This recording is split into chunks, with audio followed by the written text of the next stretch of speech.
Rose, if you can hear me, you're muted.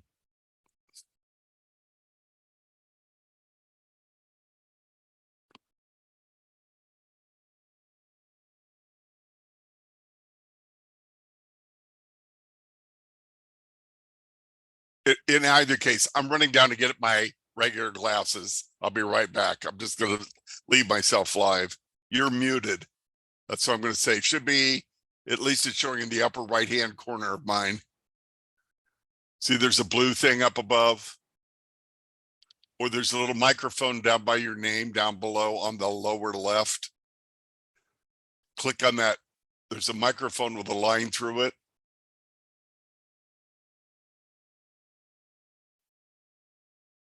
Down in the lower left-hand side of your screen.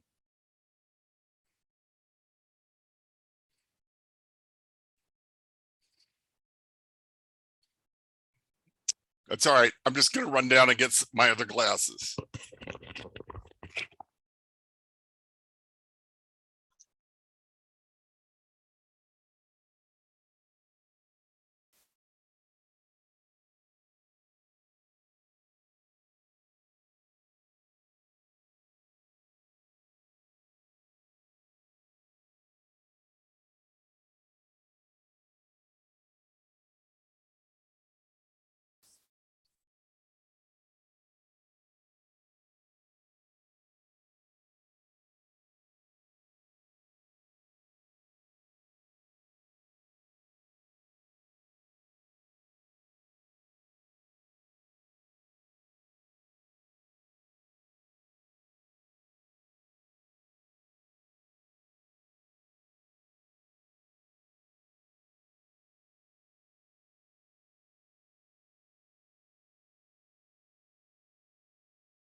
Yes.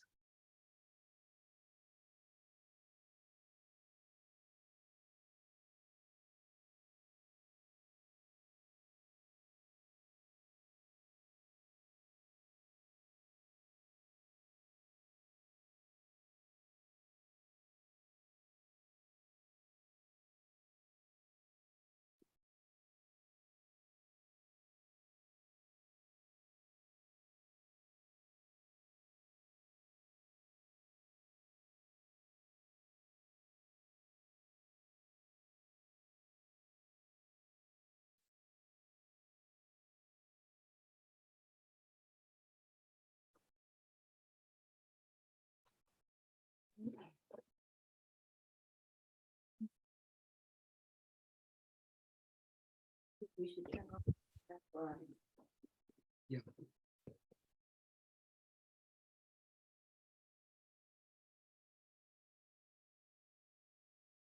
Let's see. Hi, everybody. Okay, so Dennis can hear me. Yes, I can. I got you. Okay, fantastic. Okay, and did we had Rose here? Rose disappeared. Okay. Let's see, Liz, good to see you. Of course, it's hard to do the program without you. Okay, Susan, it's fantastic. I hope you'll have a few things to say. I did not get to study your email, but I'm sure it'll be fine. Derek, Derek White, hi. Hello, Hi, have you been on any of these Zooms before? I have not. How'd you hear about this one? Susan. Oh, fantastic. Okay, great. So Derek can share some of his experience with making a rain garden. So he's a Oh, civil engineer, great. so Well, we're very fortunate to have him.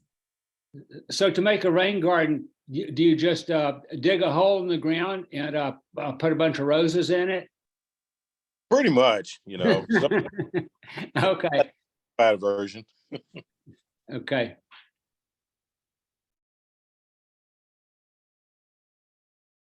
And we have Ellen Hartz. Hi, good to see. Have you been on any of these before? Yes.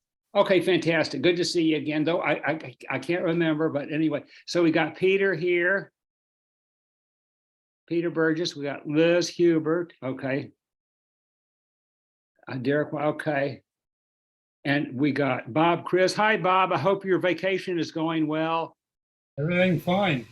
Oh, fantastic. And move this. I'm gonna bring up a copy of the bill. I'm gonna go run down. Okay.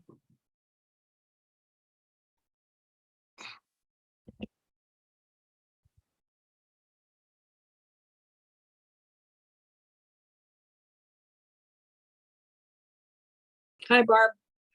Oh, hi, Claudia. Nice to see you. Oh, hi, Susan. Hi, Barb. Good to see you. Good to see you. Peter, I haven't met Derek before, but that'll be good. Ellen? Bob's here. Good. I need to share my screen this evening, Barb, for 2-3 minutes. Green share. Okay. Let's Okay. hope I can, let's hope I think I can figure it out. Yep, I think I have it.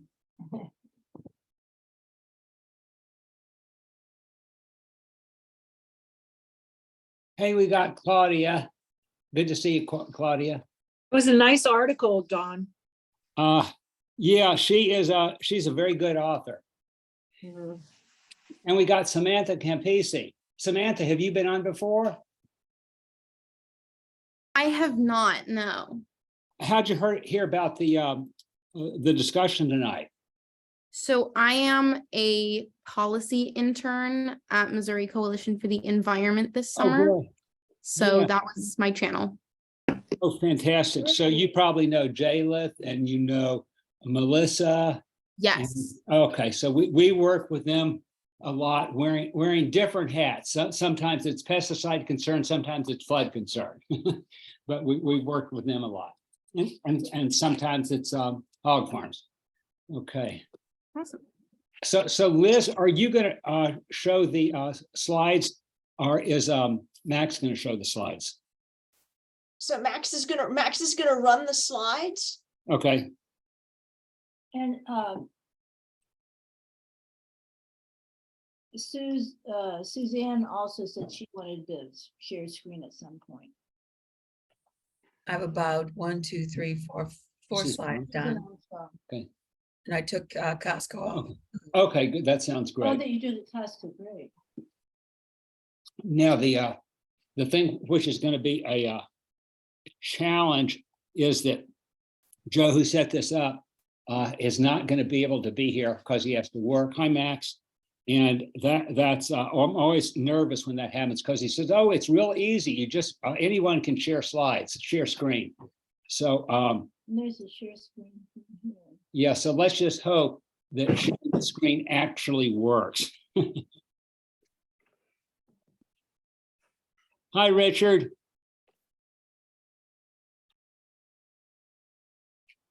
Hi, Carolyn. Hi, Tom. I've done. Hi, Rose Martin again.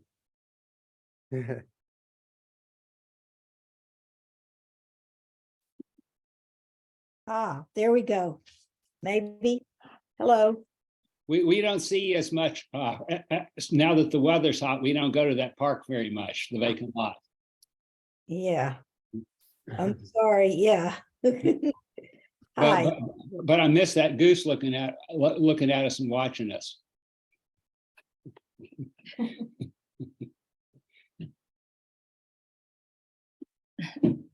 Put it. I have to put it Bring chair. up. Here. Okay. Hi, Hope.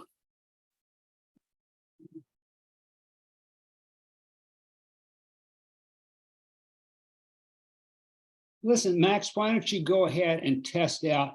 Hi, Taibei. Hi, Don. How you doing? Good. Well, actually terrible, but my printer couldn't work. And then in getting your printer fixed, we accidentally tapped into somebody who stole, who took control of the computer and stole all of our Wow. stuff Oh my off God. my hard drive. And so, Oh, yeah, that's really bad. Okay, but I hope it'll be okay. Hi, Diane Roman.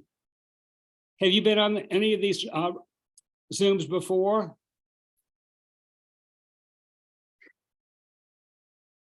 No, I have not. How'd you hear about it? Through U City on the Record, I think Ellen Byrne. Ellen, oh, fantastic. Yeah. I hope Ellen joins us tonight. She has a lot of thoughts about these things. Burn A little softer. Okay. So you might, who that is. Max, you might want to test out the share screen to make sure that it works. Sure, I'll give it a test now. Okay. Everybody see this? Fantastic. It works. Okay. Okay. Let's see. What time does the computer have? Oh, maybe that. 7:35. Okay, we're 5 minutes over. So why don't we go ahead and start? I think everybody knows that what we're going to be talking about is the proposed bill that attorneys at Washington University Environmental Law Clinic put together. And we're hoping that the University City Council adopts it, which might require going to more than one committee first, approval, possibly modification by the city attorney. So very few bills actually get through in their original version. They're almost always modified in some way or another. And so Max, I think that's basically all we need for way of an introduction, because everybody who's on the call, I think, is very much aware that this is something that we want to, those of us on the Flood Task Force in University City and on the University Heights Association, the board want to do this. And so we want to work with the University City Council in a way that would allow this bill to work and go forward. So Max is going to explain what the bill would do. Hi, this is Max Pernick, who is one of the attorneys who worked on this with the Washington University Environmental Law Clinic, along with Liz Hubers, who did an enormous amount of work on it. And so we have, okay, so Max and Liz, why don't you all take it away? Okay, we can go ahead and do that. Max is going to talk about the methods that by which you could comply with this, so the rain gardens, other things. And I'm just going to, our slide presentation is pretty short, so we're just going to kind of walk through the way the law works. I'm going to get my screen up. So Yeah, I'm Liz Hubert and I'm the clinic director, and Max is our science fellow. So like he's handling the more sciencey parts of this. But if you want to go to the first slide, this is something that our students did over the semester, and it's a heat map of U-City showing the amount of impermeable surface. I mean, I think everybody here knows that there's a lot of impermeable surface in U-City. We tried to kind of figure out where it is, and it's not an on and off thing either. It's not like your property is either all impervious or all not impervious. There's some gradation. So this is the sort of a map that we came up with. You see the olive corridor in through there, and some of the places where there's a whole lot more impervious surface. So to get to the rule that we came up with, Max, if you can move to the next slide, this is how it works. And this, I should say, this rule, we went through a bunch of different permutations of this during the semester. Some were more stringent, some were less stringent. And I think, as Don said, you keep this in mind that this is one way of doing it, but we expect that people will have questions and may want to change the way it's done. So what this rule does, it's a no net increase of impervious surface in U-City kind of rule. It doesn't make people who have a lot of impervious surface get out a jackhammer and jackhammer up what they already have.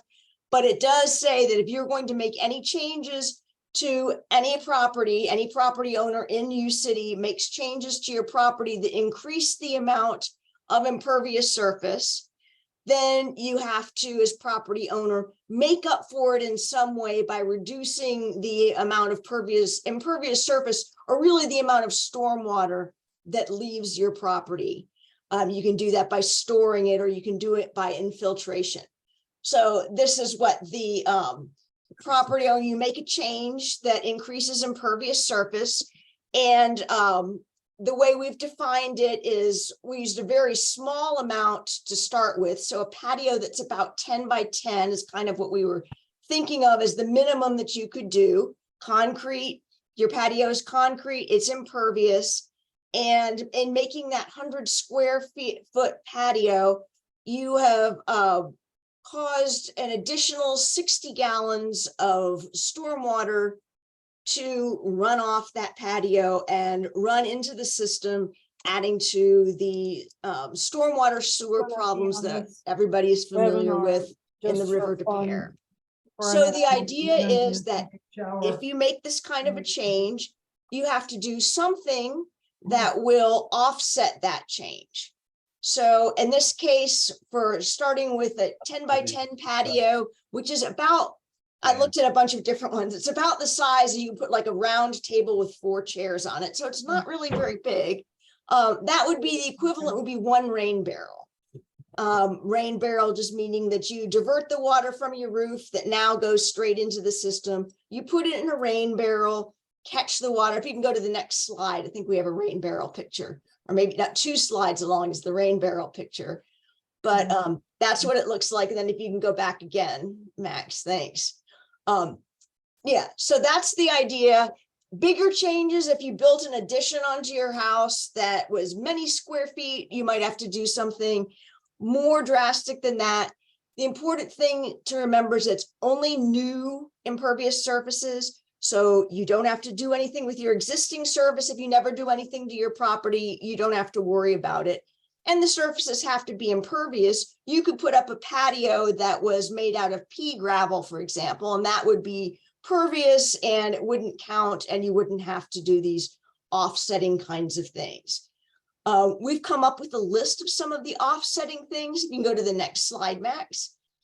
So yeah, these are the stormwater practices, and we'll get to this a little bit later. We haven't worked out exact equivalents of how this is going to work, but I'm going to let Max tell you a little bit about what some of these offset practices are. Sure. So there's kind of 2 main methods of stormwater management, and these methods overlap greatly, and there's no real helpful technical definition, but these are just general categories, just help for organizational purposes. So capture is intended as installing devices that kind of slow runoff in an more or less intended to be reused. So a good example of this on like a city level would be capturing recycled stormwater for like public works projects, maybe like firefighting and irrigation. On the local level, this looks, or on like the personal level, this more looks like infiltration basins, like rain guards and bioswales that will capture stormwater and are reused for beautifying your yard and helping out with stormwater runoff. Then there we have detention basins, which are very similar to infiltration basins, except are intended to store water, which will then run off into a local stream as opposed to the impermeable concrete of the street or whatever avenue or street you live on. That will greatly increase the chances of a flash flood like we saw last year. And like Liz mentioned, there's also rain barrels, which can be used for a variety of purposes.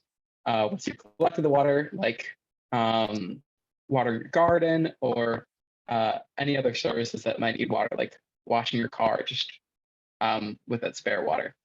Next, we have infiltration, which is very similar to capture, but more focused on storing stormwater in the ground and kind of recharging underground aquifers and groundwater and all that. Some of the best infiltration methods, and I'd say one of the all-around best, I'd say, is planting native vegetation. This is good for a variety of reasons, including it's good for local wildlife, it's good for the soil. Most importantly, it's good for mitigating the effect of flash floods on your property and limiting your contribution to stormwater runoff. We also have increasing tree cover and directing new impervious surface to impermeable areas, all just designed to slow the stormwater as it goes through University City to stop water from building up really high and so high that it causes damage to people and property. And we also, permeable pavement is something we've looked into a lot. It's not very cost effective right now and takes a lot of maintenance, but definitely something to look on in the future and is definitely good for limited use applications. We also have building green roofs. So let's say if your property has limited backyard space, for these other methods, installing a green roof is an easy and relatively affordable way to manage stormwater runoff. Thanks. Plants on the roof. So yeah, that's kind of the basic overview. If you, just to give some examples, if you replace a shed, if you got a shed in your backyard, you replace it the same footprint, the law isn't triggered. Again, if you put in something that doesn't increase the amount of impervious surface or whatever that might be, doesn't trigger the law. It only is triggered at the time when new impervious surface goes in, and the responsibility of the property owner is only to offset that new impervious surface. So things won't get any worse. But so we've got potential roadblocks. One thing that you might want to think about is that it doesn't necessarily make things any better. It kind of keeps things as they are.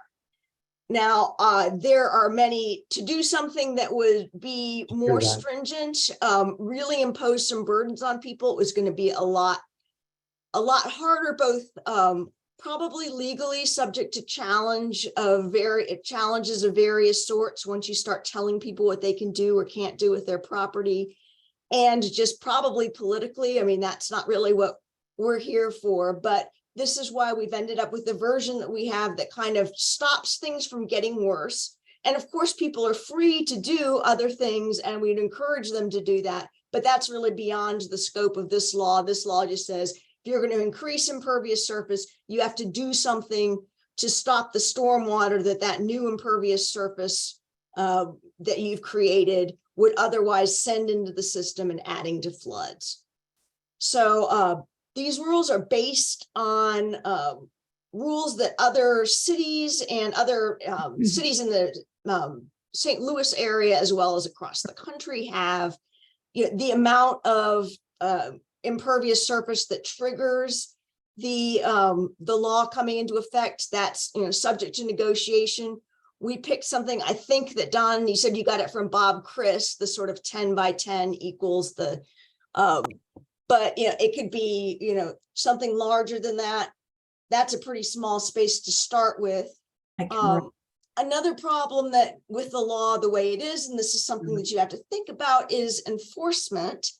You know, if you're just going to go ahead and put something in your backyard, that doesn't require a permit. There's no real way without spying on you or having your neighbors turn you in that anyone is going to know that you've done it. One of the things that we've suggested, but we haven't done this, is putting this requirement, integrating it with the building permitting process. So it would be another box that you check on the form if you're getting a permit, and just make it so that this is one thing that you have to do if you're going to put in this kind of impervious surface. You have to, at a minimum, explain to the city how you're going to make up for the fact that you're now adding impervious surface. The way we've written the rule has penalties, although we haven't put a lot of thought into how much those penalties might be. One of the other things that we had in earlier versions and don't have in this version is the idea of paying some kind of a monetary amount instead of putting the rain garden in. Right now, that's not part of it, but it's something to also think about if you're, you know, somebody has a property that really doesn't have any room to do any of these other things. I think that most people aren't going to be in that situation, but something to think about. And finally, most of the other places that have these rules, I put the, you know, the equivalence between the stormwater surface area and the amount of stormwater in the rule itself. A lot of other places have technical manuals or other things that go along with them that would say something like, all right, if you've put in a shed that's 20 by 20 or an addition that's 20 by 20, I guess, here's what you have to do, and make it much clearer. That's beyond our technical know-how to do, but it's something that would make things easier and make it easier to comply with if you would know exactly what you have to do, depending on, you know, what your plans were to put something in. Let me see. I think that's enough to probably get us started with questions. That's the, I think we have one, do we have one more slide? I can't remember now.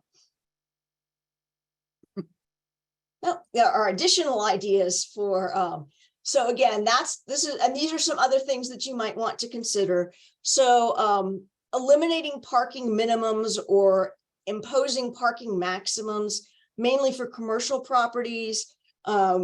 Depending, there is usually a lot more parking than there needs to be, or than is ideal if you're trying to eliminate impervious surface. So this is one way that other cities have tried to eliminate or at least not increase the amount of impervious surfaces in their cities. The no development zone within the 25 feet of the major streams. This is based on something that Ladue has, and it just limits, I think the way we drafted is it limits pretty much everything. Again, you might want to make some exceptions for like paths of, you know, some sort, depending on what the stream is like. But basically, it lets there be a floodway around every stream of a certain size. And then a more strict version that would actually, that might have more of an effect on homeowners and businesses would be to set a minimum amount of stormwater that your land has to be able to hold. Again, you could make it so that it only took effect with new development, but that might require some much more extensive construction.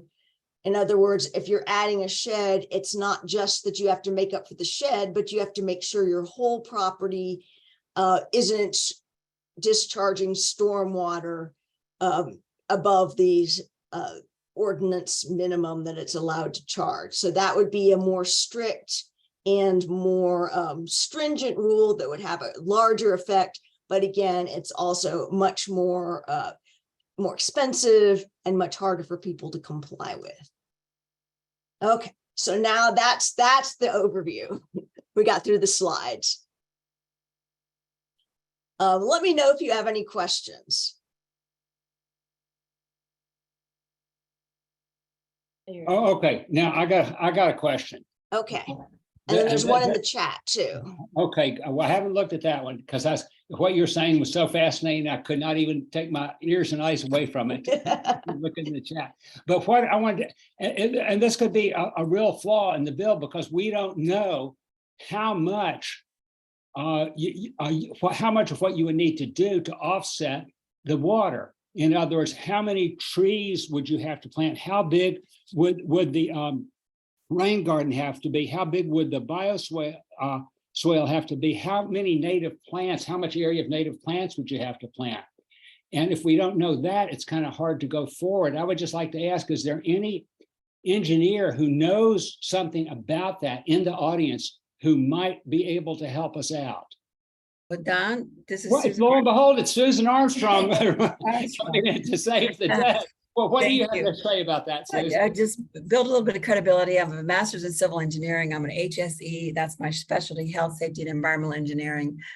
And I'm a lead professional. So we've been watching green infrastructure come up for a while now. So, and thank goodness Derek White is on the call with us too. He's also a civil engineer and has worked on a rain garden for an entire neighborhood.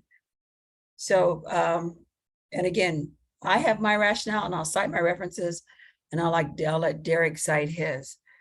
And there's a lot of, as Liz says, and I know Max knows, there's been a lot of writing and white papers and research into green infrastructure. The EPA's written about it, U City and Bloom. But the reference I'm going to cite is the Missouri Botanical Garden.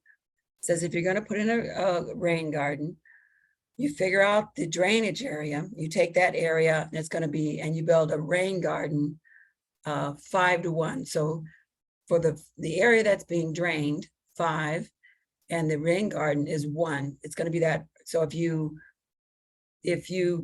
pave over 5 acres, you're going to have a 1 acre rain garden. That's loosely, but then Derek has it even, and I'm going to pause, Derek, I'll call you on in a minute. I'm going to share my screen because like Max and Liz's work, there is a lot of, see if I can get this up. Can you guys see my screen? Mhm. Yeah. Okay, good. So there's a lot of terms, not just rain gardens and bioswales, but stormwater ponds, stormwater wetlands, infiltration practices, filtering practices, or bioretention, or open channel practices. And this EPA, MSD, everyone uses these terms.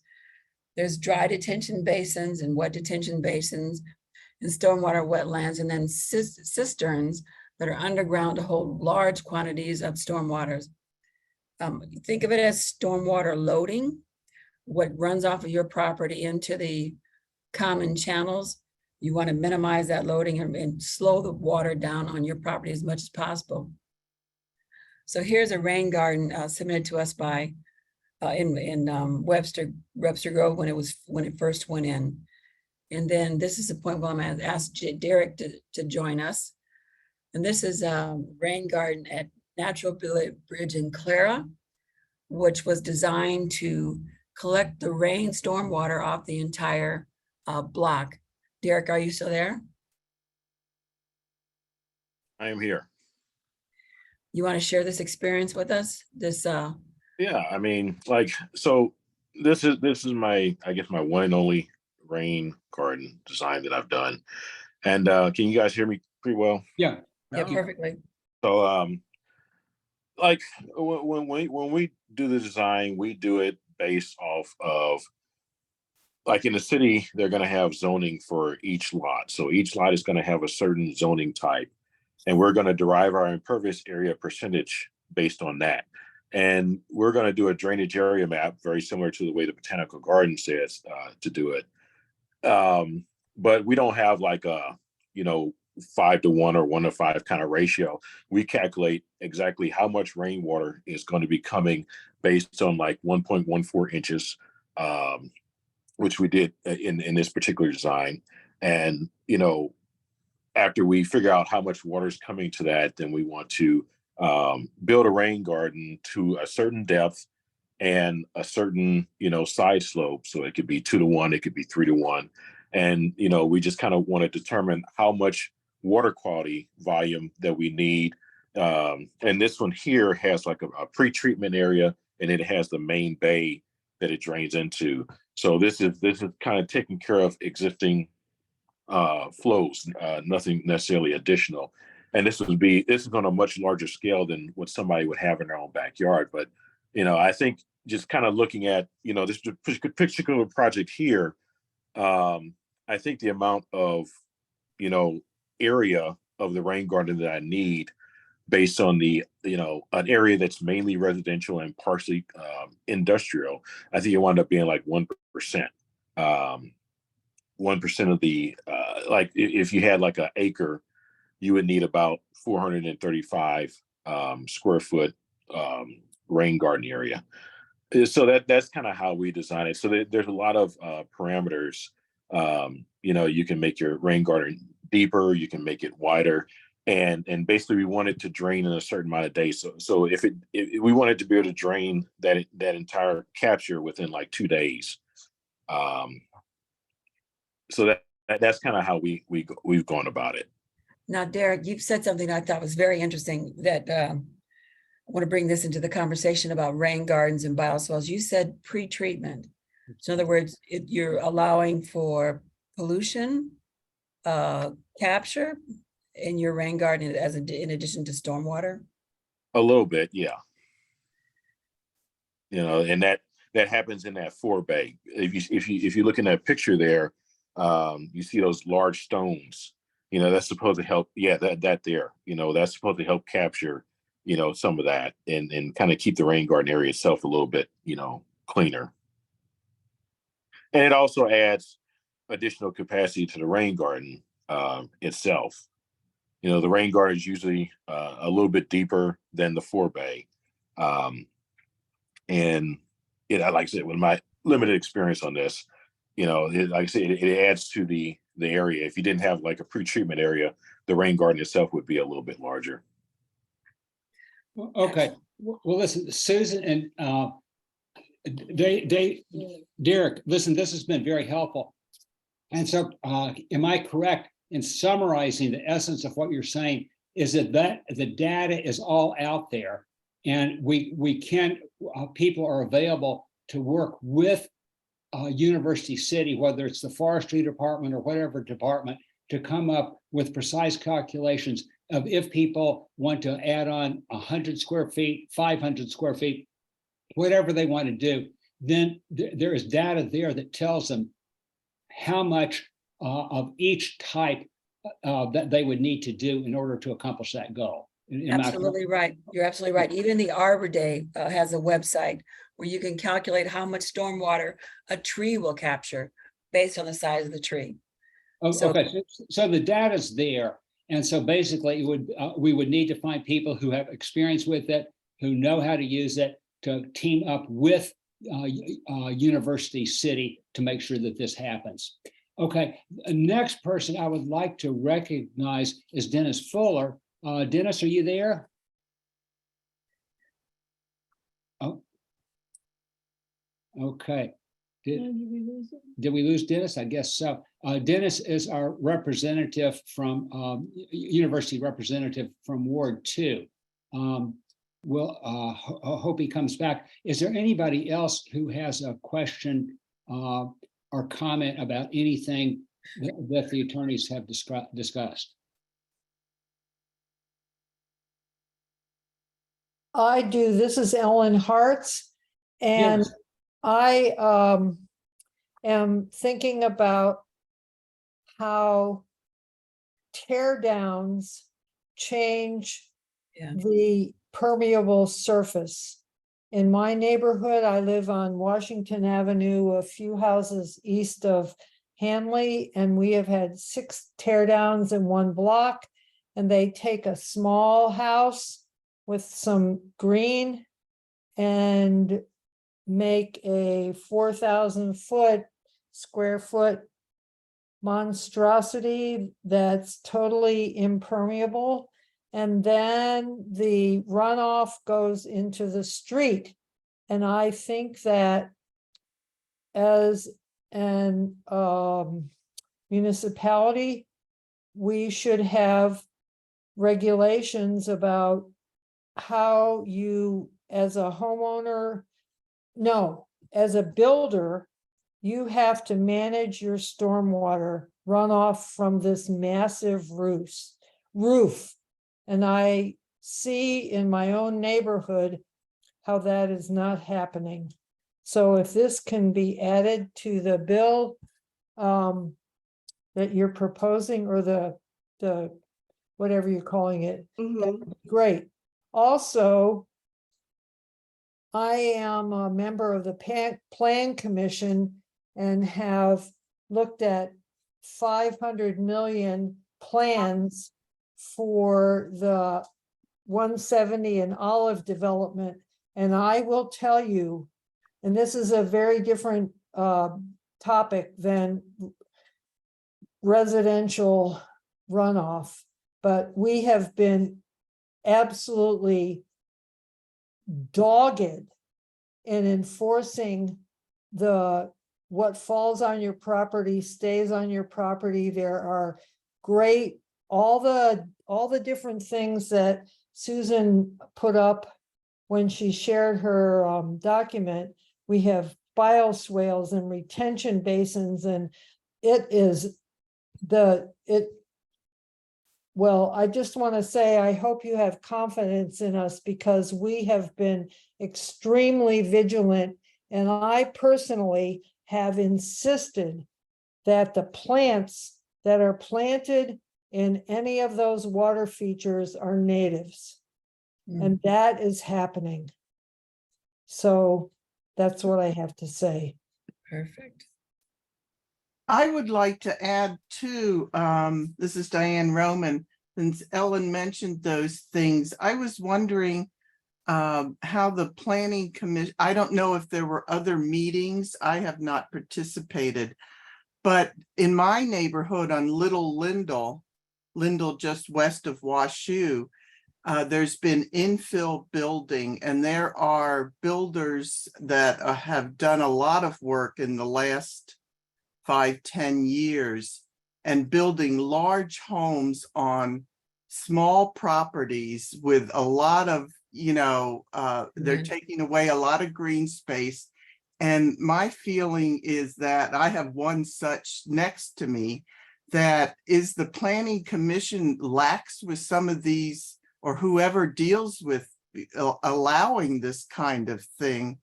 These are building permits that come before the city building permit department. These, unless there is a change in use and you need a conditional use permit, nothing comes to the plan commission. So if you want to have a tear down as a builder, you buy a small house, you put up a big one, you don't have to do anything except submit your plans for a building permit, and they say great. So nothing comes before the plan commission with regard to the issue that you are bringing up. And I too have a monstrosity next door to me, and there's no infill committee there. That's being worked on as we speak to try and regulate that kind of thing. But at this point, there's no recourse unless as people in your neighborhood, when, excuse me, when a tear down is going to happen, you get a notice that that house is going to be torn down, and you can go to City Hall and see what the plans are. I have done that myself. And if enough neighbors object, I forget what the percentage is. If enough neighbors object, then you can submit an objection, and the city planning department that issues the permits, and you can then hash it out about what the issues are. But unless you get a critical mass, again, I forget what that is, of your neighbors, the builder can do whatever they want. I remember a fella who built a house and it stuck out 20 feet more than it should have on our street. And I said, why are you doing that? Because it doesn't have the same setback as the other houses. And he said, because I could. That's what the zoning says, even though the custom on that block is a greater setback. Well, So that's what's happened on my street. The new houses are definitely longer in the back and sometimes in the front. right. And I have just noticed, I've lived here since 1977, and I have noticed that the city is not notifying neighbors like it used to. So I assumed there was some change in requirements. It used to be that whenever someone put anything near a boundary line, air conditioning units or whatever, that could cause noise, the surrounding neighbors were notified. That's not happening anymore. People are doing things and building right up to property lines, and the neighbors are not notified. So to me, it seems like builders are given preference, and the existing neighbors are basically, forgotten. That's I the, don't think that. Diane and Ellen, okay, I think y'all have made really good points. And I think that like we have always said in talking about this bill, I'm sure it's going to be criticized for not completely solving the problem of impervious surfaces and not completely solving floodwater issues in University City. But the point is that this bill is a starting. And so what we need to do is to make sure that people on the city council are aware that there's more work to be done once this bill is passed. We're very lucky because tonight we have Dennis Fuller, who I was just about to recognize a few minutes ago, but his computer was attacked by a demon. He did an exorcism. He purged the demon, or short-term purge of the demon from his computer. So Dennis, do you have anything that you would like to? You'll need to unmute. I see that you're muted. So push the magic unmute button. Okay. There we go. Okay. Well, first of all, I apologize. I have a glitch. Either my computer doesn't like Zoom or Zoom doesn't like my computer. So if I periodically go away, understand I'm struggling back. Two issues. When Don initially contacted both Alita and myself. So if you don't know, most of the University City floodplain lies in Ward 2. The majority of it lies in Ward 2 before it goes underground. There is some portions of it that come down. There are two portions that come down out of Ward 3. And then the far end of possibly of Ward 1. I think what you've done here is just really wonderful, and I really think we've got existing vehicles to put it in place. Alita and I had some input into this, or not input into it, but we met with Don earlier, and we had some questions about definitions and such. And I'm speaking for myself. Alita could not be here tonight, but I think we agree on a couple of the points that we had questions on. But first of all, I think the way to do this is to set this to the city manager and let him decide, or help all of us decide, how we want this thing vetted. I certainly don't think it should go away. I think in your cover letter, I think it's something that we really need to be on top of. And I think the perfect vehicles for this is we already have a stormwater commission, and Bob has been a part of that. I came late to the show here, but I've worked with former council member Cusick, and as you know, He got totally destroyed in this last flood. And, but some of the language that we have in here, I'd like to have you consider changing and get rid of the idea of penalty. We're all neighbors and partners here, and I don't want to go out penalizing my neighbors. When I came back on, you were talking about code enforcement. The city manager and the new public works director have redone, and I don't know if you've been on Roars, but they're redoing code compliance, and they're sending people out to look at a variety of codes. We no longer have, shall I say, inspectors. We have code compliance officers. So I would like, the only suggestion I would really like to have you consider, and I've kind of worked on some things, get rid of this idea of penalties, but rather maybe put together a management team and call it an implementation team. You were talking about some of the rain garden projects. I know that U City in Bloom, and I've been with U City in Bloom for years, actually put in a rain garden at the school north in the 3rd Ward. And we got monies to do that. So there's monies out here available to do these sorts of projects. And maybe consider this as a team management idea. I think the idea of getting rid of, being responsible for the impervious runoff is really an excellent idea. I have asked this question a number of times, and we asked it of MSD and really still don't really quite get an answer, but University City and several of the surrounding neighborhoods have, and Bob and I've talked about this, and I have a hard time keeping these terms straight, but stormwater and sanitary water are combined in University City, and as they are in most of the city areas. And there was a move afoot to at least disconnect all of our homes. Stormwater, the runoff from the roof, goes into, there's a huge portion of this goes into your sanitary sewer in most of the homes. Now, most of the new built homes, that is not allowed anymore. My home, for example, does allow that and has always allowed that. And the lateral sewer program, when they come out and do a new lateral sewer, if your sewer collapses, we're still not being required to unhook that.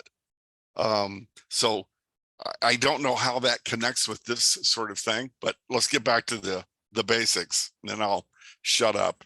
But I think the route that I'd like to see you or suggest is, and I would support this and be very helpful in forwarding this, is go to the city manager and have a discussion with the city manager, is to maybe have the city attorney vet this. The city attorney has grown up in University City, he's grown up in my neighborhood, and then have this go to both the Planning Commission as well as the Stormwater Commission.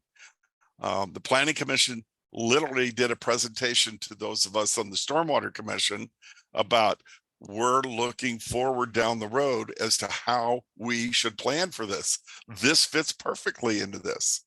This is an excellent portion thing. I think they would welcome this. And I would take suggestions from both of those committees how to change some of this language. But just, and I'm not an attorney. I'm a, as my grandmother said, I'm a piled higher and deeper professor. But when you start saying penalties, I think about half of our citizens are going to go, oh, there you go, big government again. But if we could do a work management sort of thing, or a team implementation group to do all of those suggestions that you've laid out in here, I think this would even be available for us to even get, we're always looking for federal monies or that sort of thing, but there are monies out here for us. I have my rain barrel program. I got this out of the city when they first implemented this as part of the plan. You're willing to put in a rain barrel, the city will buy it for you. So those are just suggestions. Okay, yeah. Let's see, okay. Another thing that Alita brought up during our discussion was the issue of only using, to remove invasive plants, only use handheld devices. And since I've been involved in this issue, I've talked a whole lot to people who are more environmental savvy than me. And what they have explained is that when you get rid of a lot of really heavy invasive species like euonymus, which is usually just a little vine on the ground, but can grow up to be 2-3 inches thick, and is almost impossible to pull off a tree, that sometimes the only way to get rid of it is with some of the herbicides that I hate. But the thing is, they say that you can do it safely as long as you don't spray, because the spray goes everywhere. And so what we would want to do is to change the language of that so that spraying herbicides is prohibited. Another thing that people can do is, Barbara, who is that who told you about the putting a bag over it? Dan Pearson. Yeah, Dan with, Pearson with Audubon. Audubon. He said that a lot of times when they're dealing with really hard to cope with like honeysuckle. honeysuckle, they'll cut it and they'll put a bag over it. A little bag. And little bag, and then it dies. So as long the language, it would be good to talk to Dan Pearson. We can put him in touch, but we would probably want to change the wording so that it said chemical sprays are not allowed, thereby allowing you to paint it on, because some of these things are really hard to get rid of. Well, let me interject another thing. Maybe we ought to, or we or you ought to consider some advice from the Missouri Botanical Garden. We've used them a number of times for some suggestions. For example, we've been wrestling with in our subdivision when I was trustee. We took, with the, what is it, the bore that goes into green ash borer. There we go. And so some of that can be managed with injections into the tree. It sounds a little harsh, but we had to come down to the fact that we literally got rid of the trees as a preemptive measure. Right. But I know that there are ways of managing that. In my favorite tree, the sweet gum, there's a way of injecting them with a chemical to control the growth of the sweet gum so that you don't have all of that sweet gum litter. So I don't know if you want to get into the language of handheld implements and those sorts of things, but I think that would come out as we developed it through the committees. That's all I'm saying. Okay, great. Don, can I add a few things? I think it feels like we're going a little astray, and yeah, I'd like to sort of pull back. Thank you, Dennis. I'd like to sort of pull back because I think it's what everybody wants is to put together something that has the right language and the right parameters that can go someplace and can be implemented.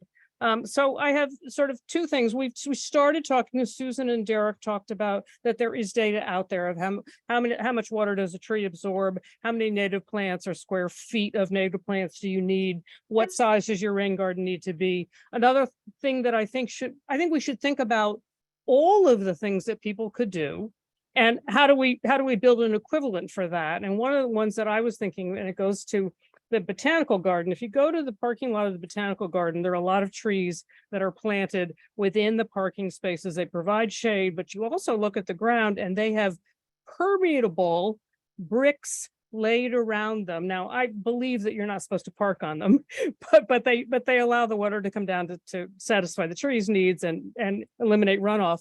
One of the things that is in this proposed legislation is permeable surfaces that you make a driveway out of, or perhaps make a patio out of. So we would need, that's another point of data. We would need to know, how does a permeable hard surface compare with an impermeable hard surface, so that if you decided you wanted to add to your driveway and you wanted to do it with this other material, what is the equivalent of that? So that's just an example. I think there are a lot of equivalents that need to be put out there.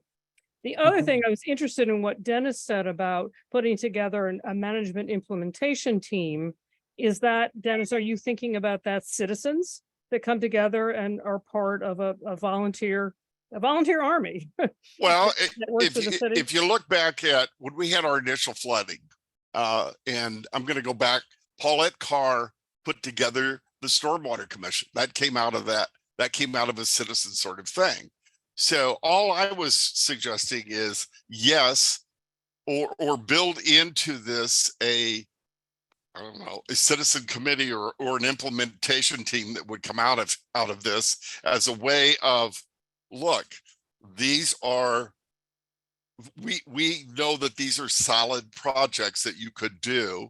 And if we could have a resource as to how to implement those, money for plants, money for gardens, money to put it in.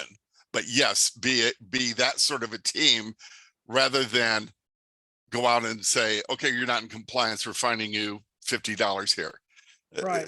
That's not going to get participation. That's all I'm saying is how we would install that. Yeah. I like what you're saying. I think what the group needs to come up with is, what is the data we need to put behind anything we put forth? What is the correct language? A lot of people brought up that there's, variations of language, and Dennis has, I think, very correctly said, you got to make sure that the language is going to be acceptable by the city government. And then who's the team that's going to help shepherd this to the next level?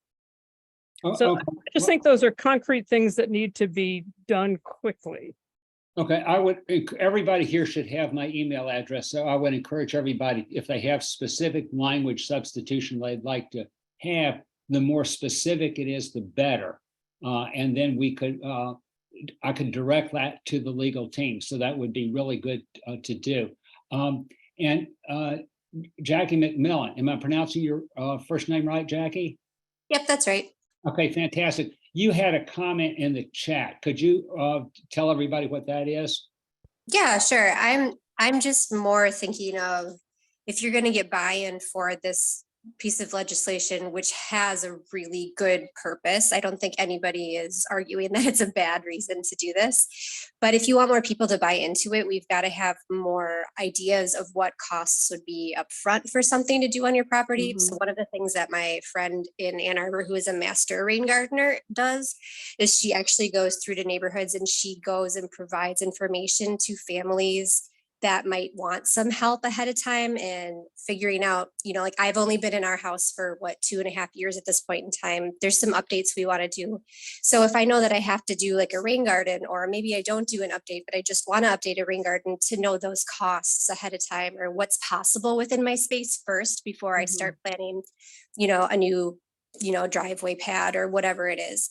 So I think if you want people to really buy into it, you need to give them some costs up front and some information to say, hey, this is what's possible with your space if you decide to, go over this 100 square feet, of a new space kind of deal. So that's really my 2 cents, is if you want buy-in with this, give us some options so we can feel like we're having an informed choice on what this is. Yeah, I think, okay, Barbara wanted to respond to that. Go ahead. No, I have not to that. Okay, well, I'll respond to that then. I think that that would be good. There is a difficulty with that, and that prices are very volatile.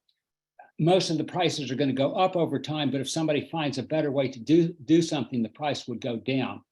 I think the most important thing is what Susan Armstrong and Derek already talked about, is figuring out how many square feet correspond of an impervious surface would correspond with whatever things you wanted to do, whether it was trees or native plants or rain barrels.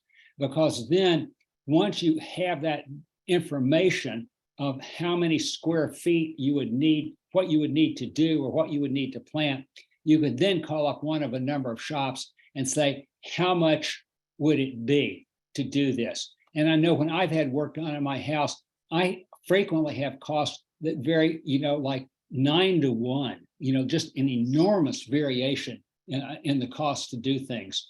And so while we could give general ideas, it's really going to be whatever somebody negotiates with a certified contractor. And Oh, Barbara. no, absolutely. And I understand market price and I understand all of those things definitely change, but the helpful piece in that may be that if you have somebody that can come to the neighborhood as part of this plan and say, hey, we have a person who really knows their stuff. They're willing to come and look at spaces and give you ideas of what you can do with with what you have right now.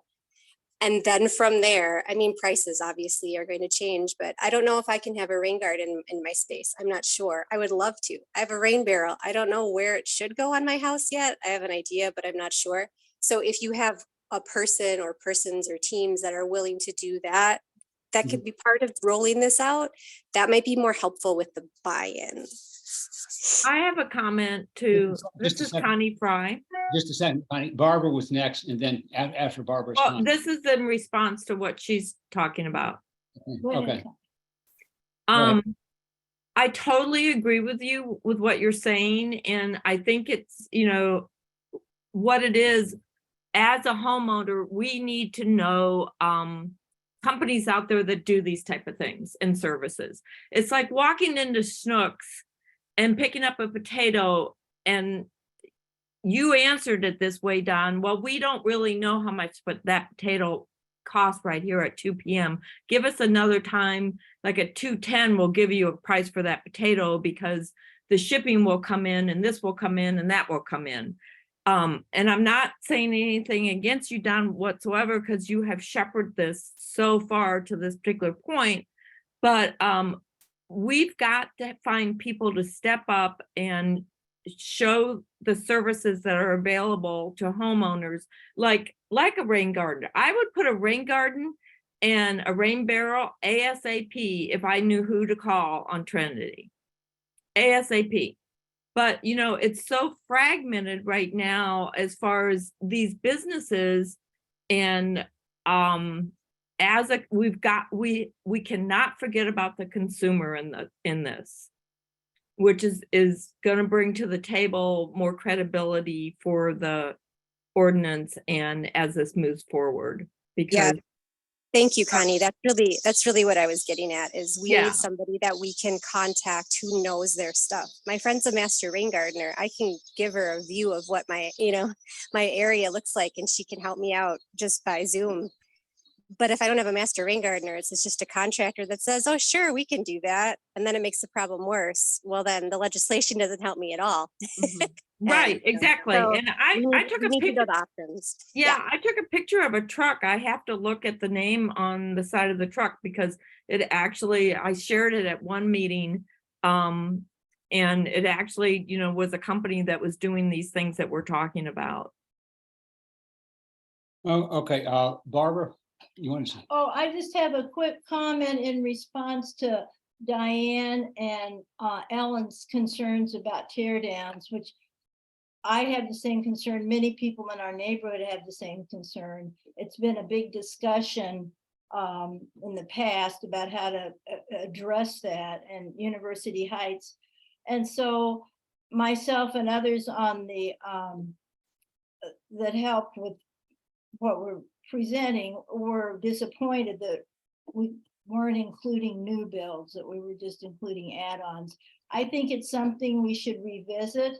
If we can get some traction on this bill, I think we should revisit that. I mean, I would really like to have some kind of an ordinance or rule saying that if you're going to tear a house down and build in a larger footprint, that we'd have to have the same kind of formula we're talking about here with offsets. So I just wanted to let you know, I hear you. It's a place that I've come from too, very, very, very concerned about fill-in housing.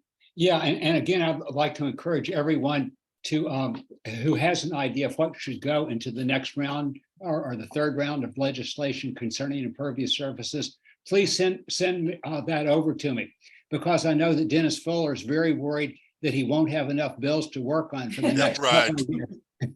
And so we want to make sure that Dennis we get our money's worth out of Dennis when he's the Ward 2 council person. Don, I can't find the thing to raise my hand. Is somebody in front of me here? Yeah, no, go ahead. One other question that Alita and I both had, and I skipped over this, and maybe those of you who authored it, what were you thinking about? What were you thinking? No. What is the concept of the administrator into this, and how are you suggesting that would be a staff person with the city? Are you suggesting it be a commission person on here? So are you suggesting then that this be a new employee for the city? So, yeah, we were hoping that it could fall under the jurisdiction of the floodplain administrator. So the Director of Public Works has designated the official floodplain administrator for FEMA purposes. And that's how we sort of like conceived of this. It's kind of in that jurisdiction or whatever, rather than hiring a new person that would solely do this. I'm not sure there's enough work for one person to really do. Okay, and that's where I thought you were going, and that's fine. Yeah, that's right. So somebody has to have responsibility for it at the city, I guess is what I'm saying. But I don't know that they would have to spend like all of their time doing this. All right, well, and I like the idea of the implementation teams. And I think that when I had said before that a lot of the other cities that do this have manuals that go with it, those are the sorts of things that go in the manual. Are these equivalences? Are these, here's how you can do it. Here's what, if you build this, here's what you have to do, and so on. So that's not, we can't really do that. That's not our expertise. Someone like the master rain gardener would have to do that. All right, and that's fine. And that's an explanation that I think someone in this group or even myself will have to advance as we take it to the city manager. And that's probably where we'll go, would be under the public works manager. And then in hand with that, I'll make this short, would be that he would have an allocated budget, and would control the cost within that allocated budget, rather than be the person to, if you got into that sort of thing. And that's later vetting as we would clear this out. All right, so I'm fine with this. I would leave this up to you, but I would say simply, when you feel like you have a product, I think we should advance it to the city manager with the suggestion that he work with one of you, Don, or whoever is captaining this. But I think the sooner the better that we get this moving forward, particularly for the planning commission. Okay, well, correct me if I'm wrong, and I'd like to hear from Liz and Max also. I think we're close enough that we could send this in its current version to Gregory Rose, get his feedback on it, because we can say there's 2 or 3 things that we think are going to need rewording, before it would be approved. But could you make a suggestion to us if there are other things that you would like to see rewording on? Because I would basically like to get a version of it to the planning commission and to the city attorney and to Gregory Rose and to the stormwater commission, for them to look at it, and instead of doing just one at a time and then having changes and then do another one and then have more changes. I think it'd be I think we're ready to send it to them now. What do other people think? Like we said in the presentation, the bill's mostly complete. The one glaring hole right now is the technical manual, which the clinic doesn't really have the expertise to finish. So like you acknowledged also earlier, Don, we really haven't done the calculations or are capable of doing the calculations of how big X infiltration basin would be to counteract 10 by 15 patio. And that's something that we need an outside expert to handle. The language of the bill, if I'm not mistaken, Liz, is mostly done. It's just the technical manual. Oh, okay. Well, and that's, with the understanding that the language can be changed, and if there's provisions that people really don't like, I mean, I think maybe like the zoning variance board was a little overkill for this kind of bill, but and you mentioned the penalties. But yeah, it's at least something to work with. Okay, so you're promising that you're not going to propose that people be tied to the stake if they violate the law. There will not be the No, death no. penalty for too much impervious surface. Okay, fantastic. Listen, Susan Armstrong, if you could work on developing a short manual, and the manual might consist largely of pointing to other manuals that have already been written, I can promise you that we'll double your salary. Does that seem reasonable? Thank you. From 0 to 0, sure. I guess the question is, Dennis, do you feel like that would be a winning way to approach Gregory Rose? By saying, this is where we are so far, we'd like your feedback, and these are perhaps things that are yet to come, like Max was saying, technical manual to come, those kind of things. Is that something that would be well received? Well, I think it'd be received, I don't know where well to favorable, but yeah, I think it would be, if you bring it as a suggestion and say, and I'm willing to even say, I think this has a place right now for both the Stormwater and Planning Commission. And I think, and I'm going to speak for Bob, I haven't seen Bob on tonight, but we've got people on the Stormwater Commission that can give you your technical stuff here. Mhm. I mean, these guys, I don't know the technical titles that they are in this flood control thing, but I would say maybe take away the penalty thing here, rewrite that as a, information-based sort of thing, but say, this is a starting point, help us move this forward. Yes, I think it would be favorably received. So Dennis, this is Susan. I have a question from the NPR story, very good story about flooding University City. It says U City has hired an outside firm to prepare a stormwater management plan to minimize stormwater problems, and to charge that outside firm with including the technical, technical manual for green infrastructure, right? Because we don't want them to put in more channels and concrete, but also to charge them with. I'll tell you right now, that's not going to happen.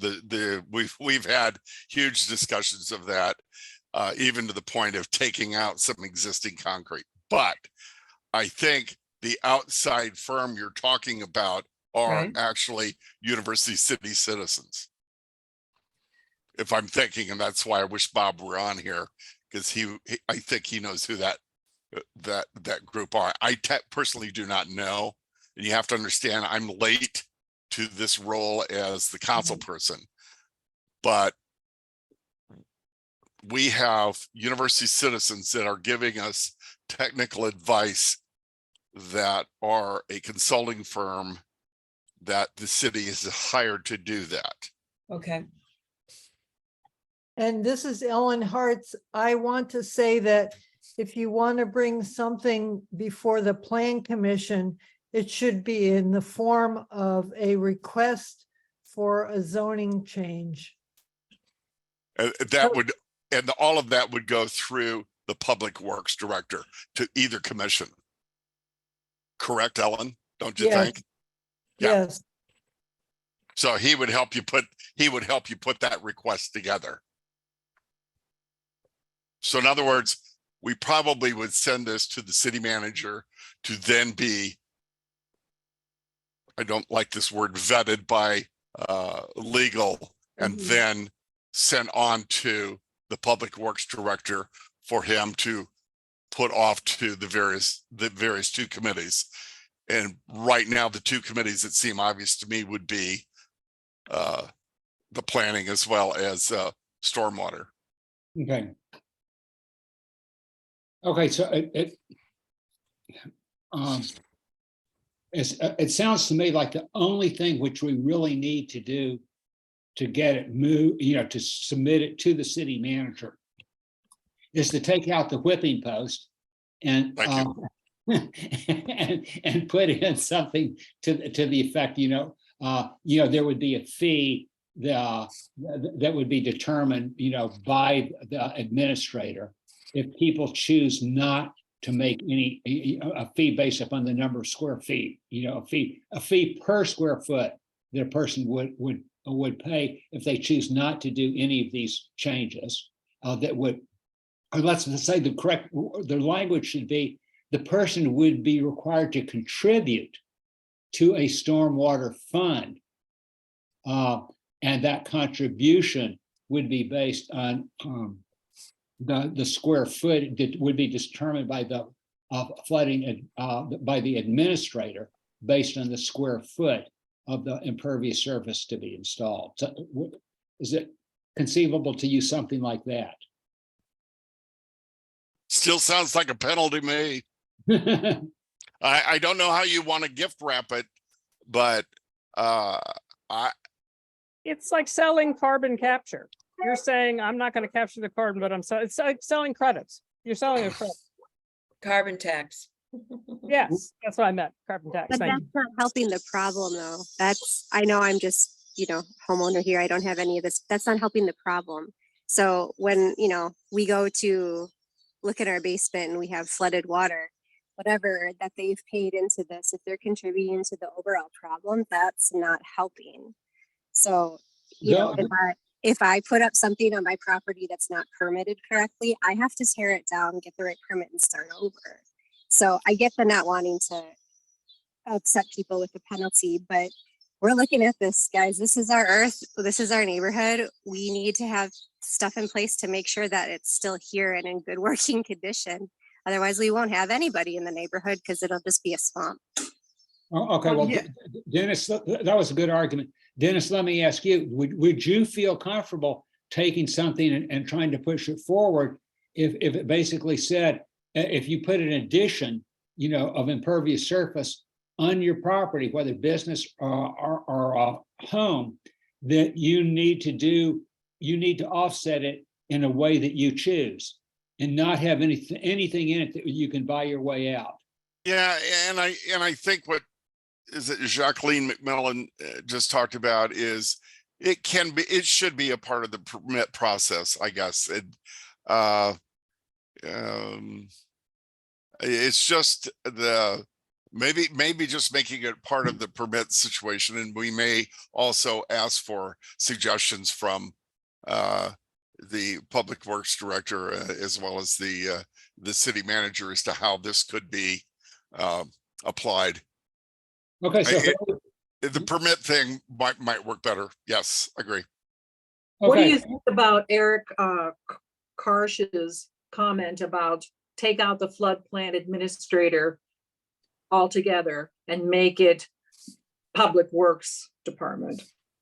And Well, and it's what Liz got to earlier, the public works director, and I've not seen the exact language on this, does designate who the flood control administrator would be. Mhm.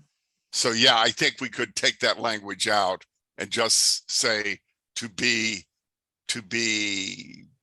designated by, or somehow or another appointed by. Well, I want to ask for a clarification. This is Diane Roman. Someone said that new built homes don't allow stormwater into the sewer. That's correct. That's correct. Well, the new built monstrosity next to me does have stormwater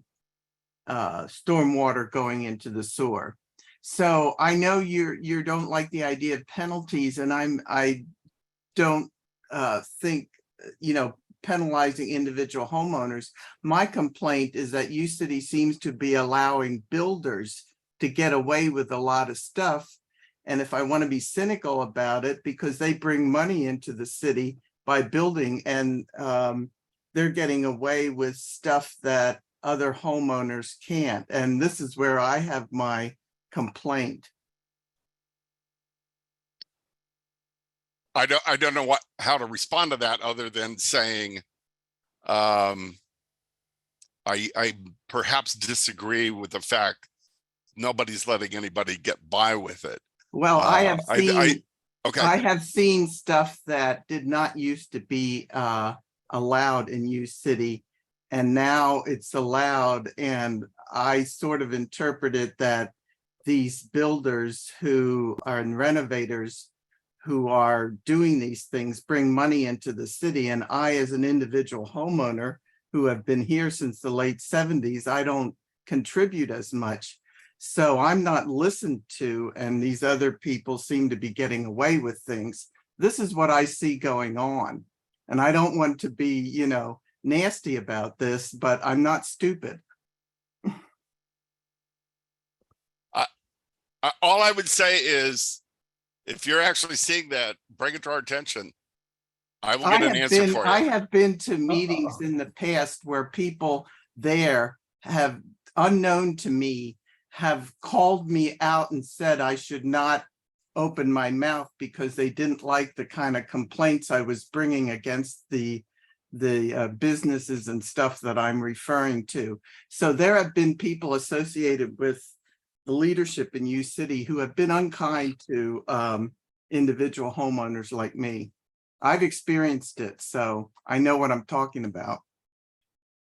Okay, I'd like to get back to what the language of the bill should say, because it seems to me that we had pretty much, and I want to make sure that we're all on the same page, that we don't want the bill to refer to an administrator.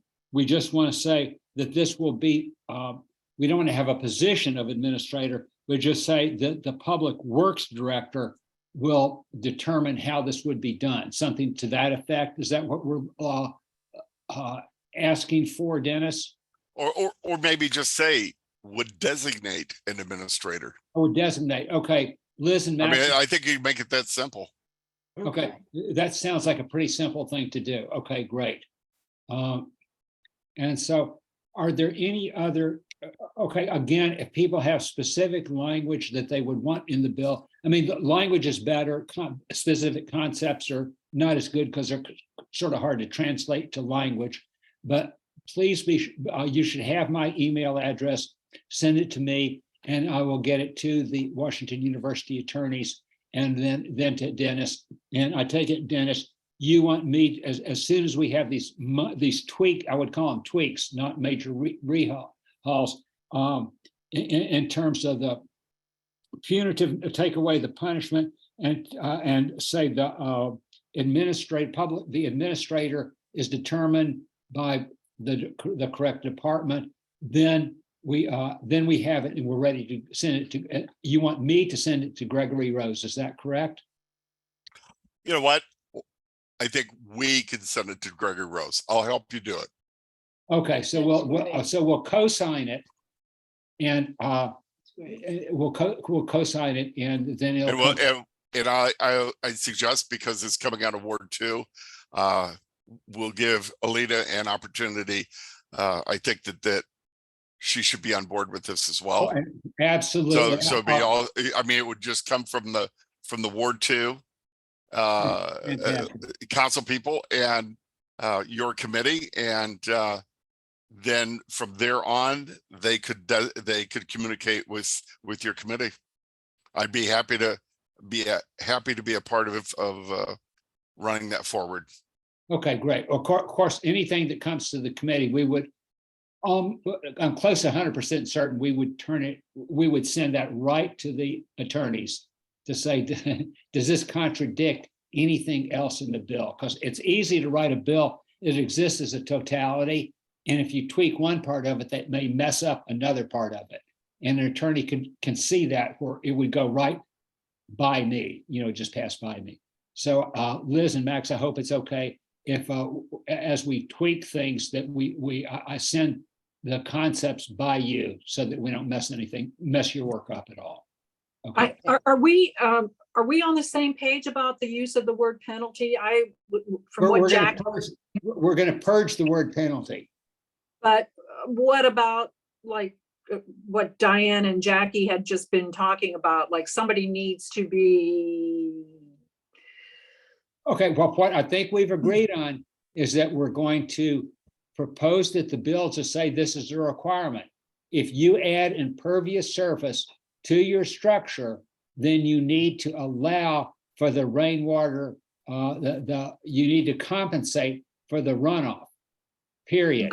And these are the ways you can choose how to do it. You can do it. You can choose whether you use trees, bioswales, swales, rain barrels, rain gardens. You choose how to do it, but you got to do something. I think you were looking for the word education. We need to do green infrastructure education. Yeah, and great, that's right. Yep.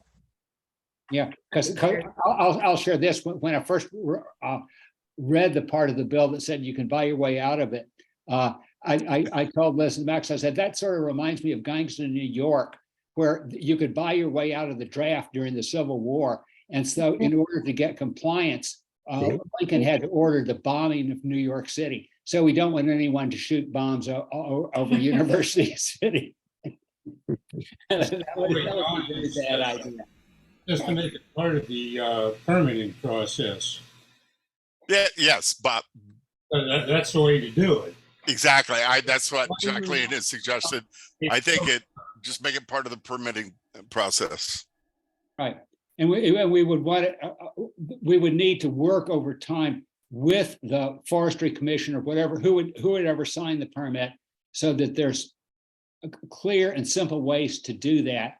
And Susan already has several very simple formula, like 1 to 5, for one, I think for a rain garden, for every 5 square feet of impervious surface, you need 1 square foot of rain garden, if that's the route you choose to go. And there's all sorts of she sent me lots of other ways to figure it out.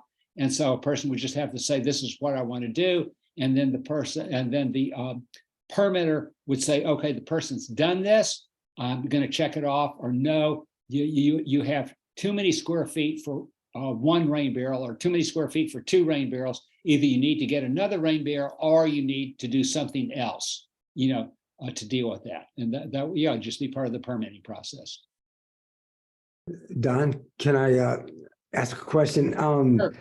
Yeah, I just was wondering, is there any place we can go to see a draft of the bill, or a first draft, or how far it's progressed, so that we can make commentary on the language and stuff? Sure. Just send me an email and I will send you the 2 bills and the description of them. I'll send all that to you. Tom, right. we had it at our board meeting just a What? week ago. You got a copy of it. Oh, I did. Yeah. Okay. I had a glass of wine, but I'm sure I can find it. That wine was my fault. I have it at my fingertips. So just anybody who wants to see the current version of the legislation, please send something to me. And I want to tell you all, I'm pleased that I think we're close, version 4 is going to be really close to where we're at. Well, several of us are working with the city of St. Louis to develop a bill concerning pesticide usage in the city of St. Louis. And the bill that we're working on now is version 15. And so I think we're going to get settled with the final version of this long before we get to the number 15, folks. Okay, is there anything else we need to cover? Okay, because I have an announcement that we have these programs on the 4th Wednesday of the month. The 4th Wednesday of July is July the 26th, which will be the year anniversary of the Great Flood of July 26, 2022. And so in order to commemorate that, what we're going to do is to have an in-person program at University City High School, where we're going to have several people representing a wide variety of interest in this. We're going to have hydrologist Bob Chris. We're going to have Darren Girdler speaking for the city of University City. Public Works. We're going to have a representative from MSD, who's I had to keep bugging Bess McCoy to get that person's name, and I promptly forgot about having it. It's in my computer. I know who it is. We're going to have Brian Williams, who is the state senator from our district, Missouri state senator, and we're going to have Danielle Spradley, who is the representative of U.S. Representative Cori Bush. And so the goal of this is to have a big picture of what needs to be done in order to deal with floods. in the short term and in the long term. And I tell you, my vision of the long term is to do buyouts, to tear down as much of the cement as we can, and to plant as many native plants as we can, as a way to deal with, seriously deal with flood, and to reverse the things that have been done over the last 100 years, 150 years to the river de Pere. But anyway, this is going to be a very important program. I hope that everybody can come to it on July 26th at University City High School. And I hope that people can, tell your friends and your neighbors about it, because this is something which is, we hope will apply, though it's, we're focusing on University City. This should deal with the entire metropolitan area in the city of St. Louis. Okay, anything else that we want to mention for tonight? Because I mean, we've covered a whole lot of territory, and I think this has been a really fruitful discussion, because we tossed around a lot of ideas and we figured out what we need to do right away, to get it to the city manager. And we've talked about some of the long-term things that we're going to have to do over the next few weeks to have it ready. And I want to thank everybody. Any final comments of anybody? Okay, that's it. Thanks everybody for tuning in, and I hope to see you in person, University City High School, July the 26th, 23, the year anniversary of last year's flood. What time? 7 o'clock at University City High School. And you'll be sending. Yeah, oh yeah, we'll be sending announcements. And of the people I mentioned, if there's a question, you want to go to them. If you want to ask anything of Darren Girdler for University City, or MSD, or the state senator, anyone, or the U.S. representative, anyone, send that question to me, because I'll be putting all the questions together and then sending them to all of the people who will be speaking, so they'll know what sort of things people want them to address. Don, I had one more comment. Is how are they proceeding with clearing up all that debris that's been blocking the culvert down there? Is there any indication of how that's going to be resolved and getting rid of all that? Or well, that's a really good question, because Bob, Chris, am I correct that the Stormwater Commission have been telling them to do that for between 3 and 4 years? Does that merit a suit against MSD or? Well, MSD says it's not our problem, it's not our fault. We'll do it if we feel like that we don't have to do anything. And then University City cleared away some of the debris, right? They started clearing away the debris, but not the debris which would stop up the tunnel. Right. They cleared away the debris at the top where the shed is, but that's not where the water was. If the water stopped, if there was water there, but that wouldn't be stopping up the tunnel. That would not have contributed to the flood. And so I don't see any progress from universities. I mean, University City's done something, but I don't, and MSD washes their hands of the whole thing. So that's probably the number one thing that threatens our neighborhood and the street that I live on. And I'm not satisfied that a year has gone by and enough has been done to really tackle that issue.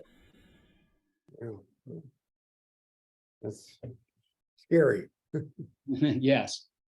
So we're going to need to put some fire under somebody's butt and get some stuff done, hopefully before the July the 26th, before the year anniversary. Okay, well, if that's it, I want to thank everybody for participating in the discussion. Like I said, we've covered a lot of ground, and I think we've accomplished a lot. So I hope to see everybody in person on July the 26th. Thank you. Thanks, Don. Good night. Good night. Bye-bye. Come on, folks. Bye.